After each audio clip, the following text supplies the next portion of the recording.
Assalamualaikum warahmatullahi wabarakatuh. Baiklah, perkenalkan nama saya Wika Dwi Rahayu dengan NIM 2060024, Program Studi Ekonomi Pembangunan.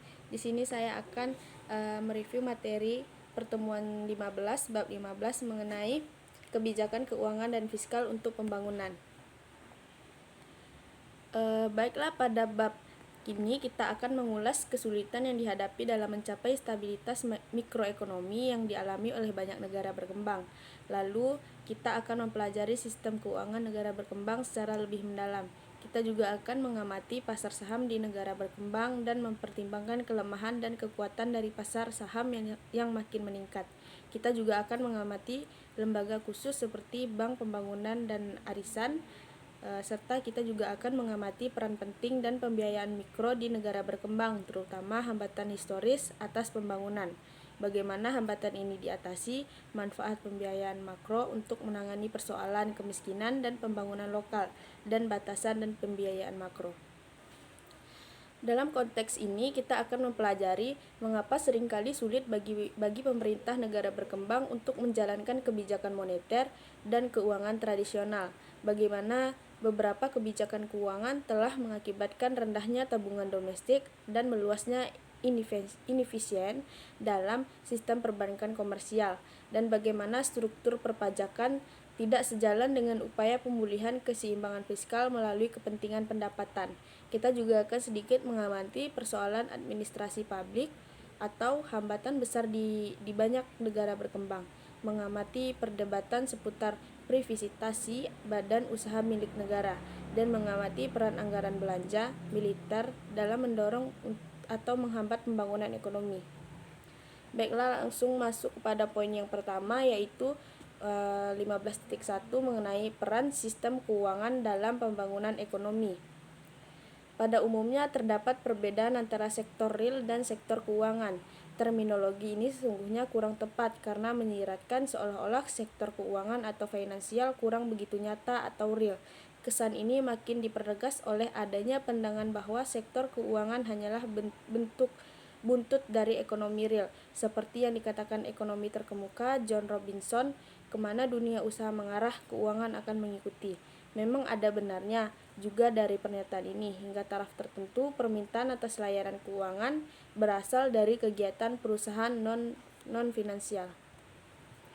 Di sini kita bisa lihat bahwasanya Hugh Patrick menawarkan sebuah argumen mengenai tahapan-tahapan pembangunan, bahwa pembangunan sektor keuangan menghasilkan pertumbuhan ekonomi pada masa-masa awal pembangunan modern. Namun, begitu sistem keuangan yang stabil tercipta, sektor ini akan mengikuti sektor real. Umumnya terjadi hubungan timbal balik antar keduanya. Sektor keuangan menyediakan 6 fungsi utama yang sangat penting pada lingkup perusahaan maupun perekonomian secara keseluruhan. Yang pertama yaitu menyediakan jasa pembayaran. Yang kedua, menghubungkan para penabung dan investor. Yang ketiga, menghasilkan dan mendistribusikan informasi. Yang keempat, mengalokasikan pinjaman kredit secara efisien. Yang kelima, resiko penetapan harga, pengumpulan atau pooling, dan perdagangan. Yang keenam yaitu meningkatkan likuiditas aset. Baik inovasi di bidang teknologi maupun bidang keuangan telah menggerakkan pertumbuhan ekonomi modern. Keduanya merupakan syarat perlu dalam revolusi industri, ketika pembangkit listrik tenaga uap dan air memerlukan investasi besar dan difasilitasi oleh inovasi di bidang perbankan, pembiayaan, dan asuransi. Keduanya diperlukan oleh negara-negara berkembang untuk melanjutkan pembangunan ekonominya. Tetapi sistem keuangan yang berfungsi bagi pembangunan dan inklusif dan pengentasan kemiskinan harus dirancang secara adil dan juga efisien. Dan sistem peraturan yang dirancang dengan baik menjadi syarat penting untuk mengurangi kerentasan krisis keuangan yang dapat menyebabkan kerugian tinggi bagi sektor ekonomi lain. Subpoin selanjutnya yaitu perbedaan-perbedaan antara sistem keuangan di negara-negara maju dan negara-negara berkembang.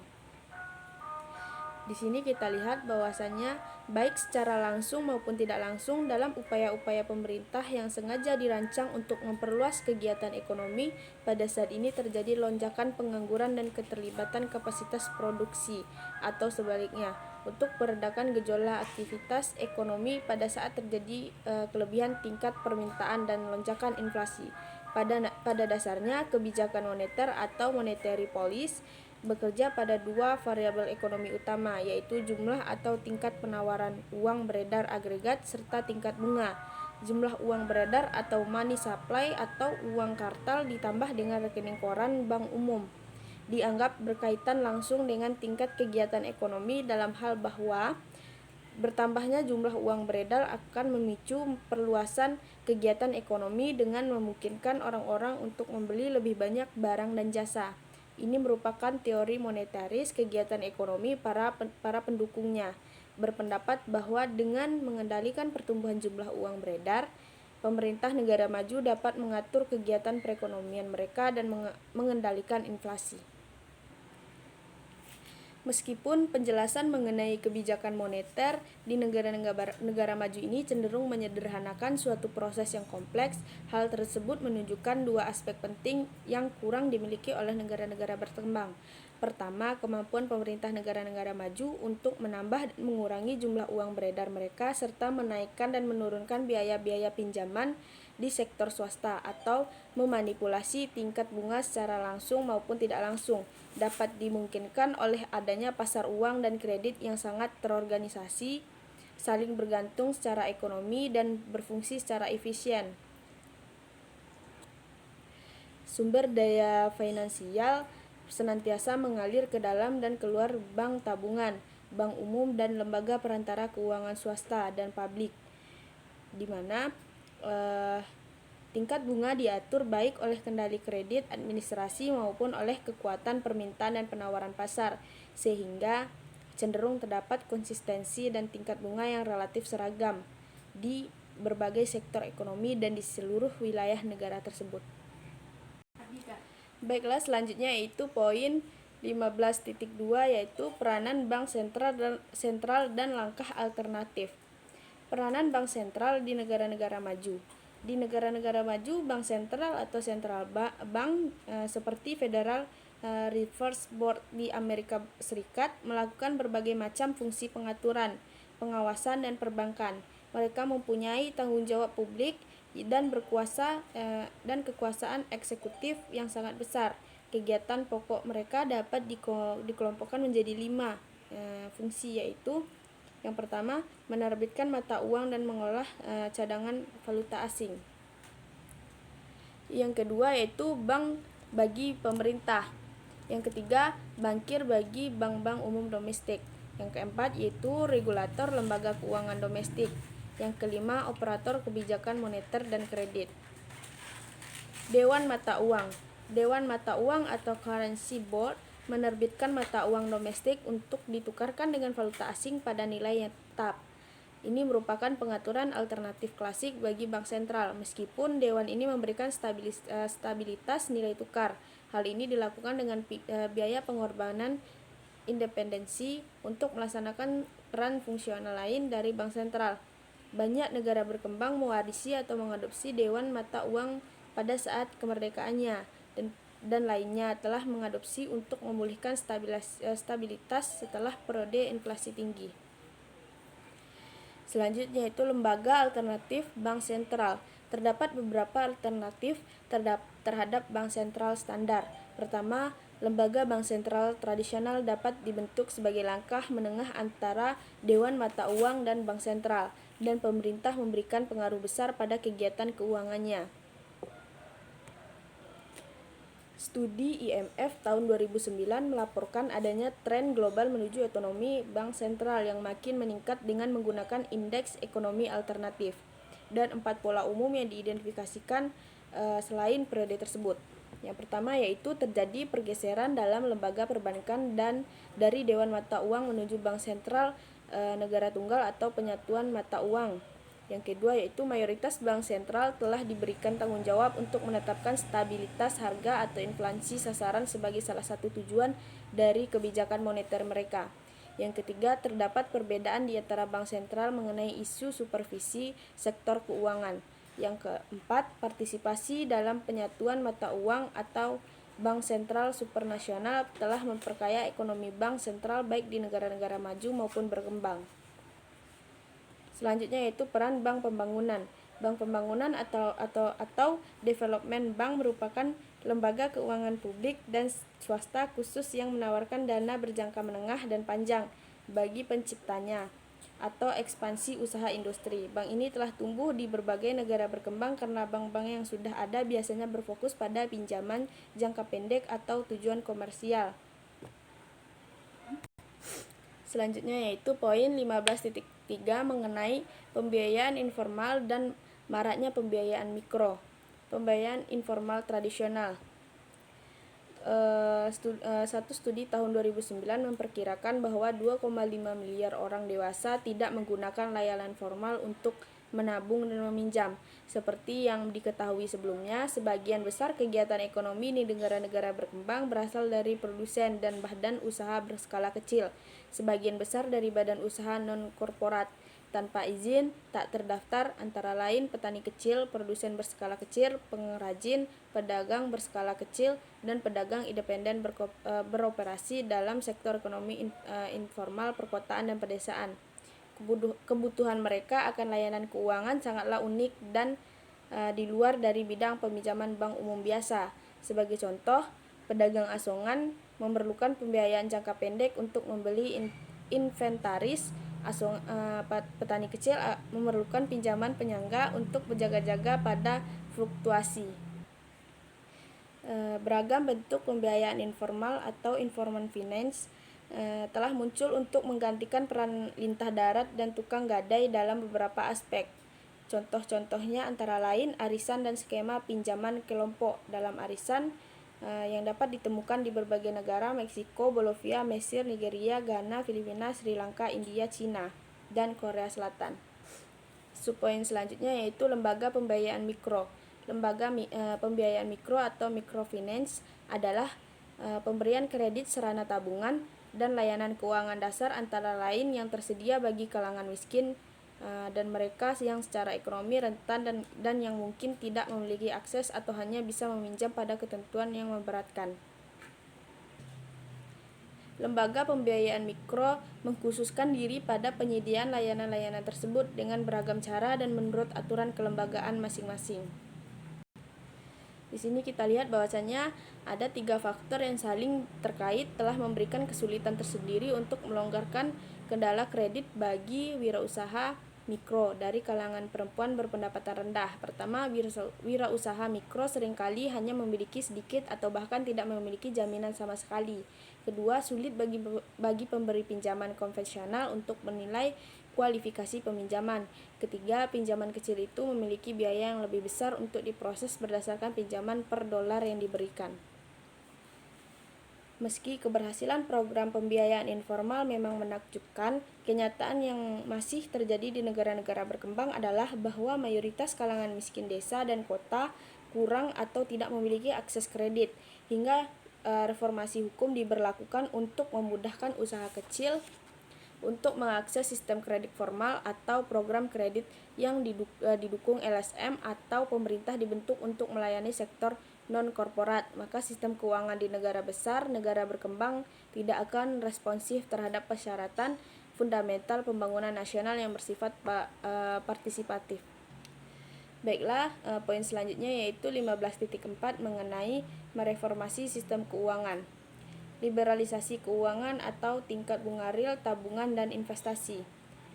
Pembatasan pinjaman bagi segelintir peminjam besar bersamaan dengan meluasnya inflasi tinggi, defisit anggaran dan makin bertambah dan tingkat bunga negara menyebabkan krisis kredit di negara-negara berkembang selama tahun 1980-an, resesi global tahun 1981 sampai 1982 dan 1987 menguak betapa rentannya pinjaman bank pembangunan sehingga pada akhir dasawarsa itu hampir setengah dari bank-bank ini melaporkan adanya 50% atau lebih pinjaman yang masih bertunggak dan seperempat pinjaman lainnya yang melewati batas jatuh tempo melebihi 25%. dengan tingkat bunga real pada tabungannya negatif dan harapan dan berkelanjutan inflasi serta devaluasi nilai tukar yang berkontribusi pada pelarian modal besar-besaran, tidak mengherankan bahwa hanya sedikit orang yang ingin menabung.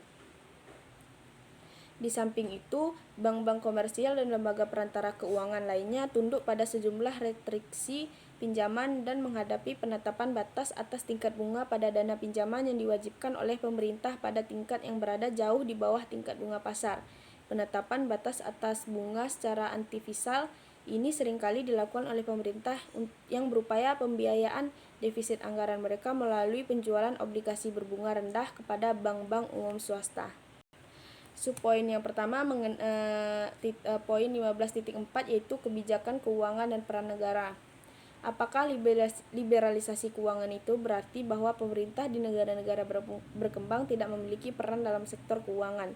Dalam upaya mengidentifikasi bagaimana pemerintah seharusnya bertindak agar dapat memainkan peran efektif dalam pasar keuangan yang telah diliberalisasikan, Joseph Stiglitz, peraih Nobel 2001 dan para rekan penulisnya menganalisis 7 kegagalan pasar besar yang mendorong potensi peran investasi pemerintah. Argumen dasarnya adalah bahwa pasar keuangan sangatlah berbeda dari pasar-pasar lainnya, dan bahwa sebagaimana besar alasan untuk meliberalisasikan pasar keuangan ternyata tidak didasarkan pada pemahaman ekonomi yang memadai tentang bagaimana pasar-pasar itu bekerja, maupun pada cakupan potensial dan intervensi pemerintah. Adapun ketujuh potensi kegagalan pasar yang diidentifikasikan oleh Stiglitz adalah sebagai berikut. Yang pertama, sifat barang publik dalam pemantauan atas berbagai lembaga keuangan. Yang kedua, eksternalitas pemantauan seleksi dan pemberian pinjaman. Yang ketiga, eksternalitas gangguan keuangan. Yang keempat, pasar yang hilang atau tidak lengkap. Yang kelima, persaingan yang tidak sempurna. Yang keenam, tidak efisiennya pasar-pasar yang kompetitif di sektor keuangan. Yang ketujuh, investor yang tidak memiliki informasi.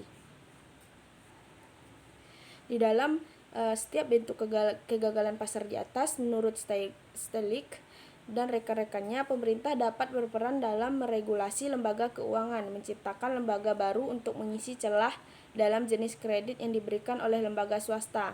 Misalnya pinjaman mikro bagi petani dan pedagang kecil, memberikan pelindungan konsumen, menjamin solvabilitas bank, mendorong persaingan yang sehat, serta memperbaiki alokasi sumber daya keuangan dan mendorong stabilitas mikroekonomi. Subpoin selanjutnya yaitu perdebatan atas peranan pasar saham.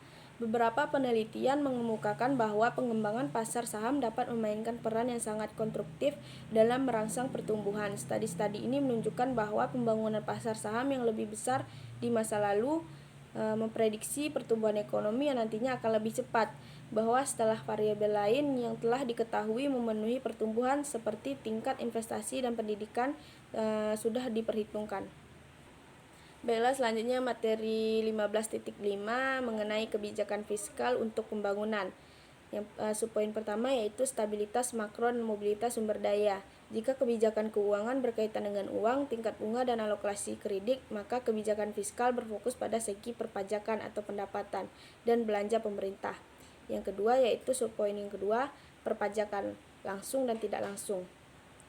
Negara-negara maju yang bergantung pada OECD mengumpulkan pendapatan pajak pada persentase GDP yang lebih tinggi daripada negara berkembang, seperti tampak pada tabel 15.2 menurut studi IMF. Selama periode tahun 1995 sampai 1997, negara-negara berkembang berhasil menarik kira-kira 18,2% dari GDP dalam bentuk pendapatan pajak, sementara negara-negara OECD mengumpulkan lebih dari dua kali lipatnya, yaitu 37,9%. Negara-negara maju mungkin memiliki permintaan yang lebih tinggi dan pembelanjaan publik dan juga kapasitas yang lebih besar untuk menghasilkan pendapatan pajak, sehingga hubungan kualitasnya adalah pembangunan yang lebih besar menghasilkan tingkat pajak yang lebih tinggi. Secara umum, potensi pajak suatu negara bergantung pada 5 faktor. Yang pertama yaitu tingkat pendapatan real per kapita. Yang kedua, tingkat ketimpangan dalam distribusi pendapatan real tersebut. Yang ketiga, struktur pendistribusian dalam perekonomian dan arti penting dari berbagai jenis kegiatan ekonomi yang berbeda.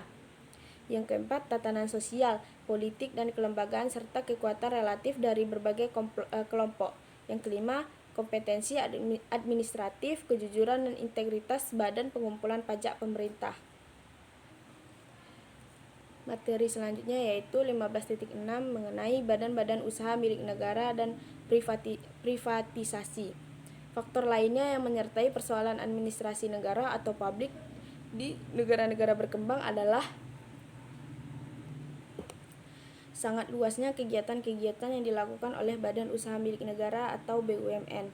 Perusahaan negara yang dimiliki dan dioperasikan oleh pemerintah. Selain keberadaan mereka yang biasanya dominan dalam bidang utilitas seperti gas, air, dan listrik, transportasi seperti kereta api, maskapai penerbangan dan bus, dan komunikasi seperti jasa telepon, telegram, dan pos. BUMN juga aktif dalam bidang-bidang utama seperti manufaktur, konstruksi, keuangan jasa, sumber daya alam, dan pertanian yang berskala besar.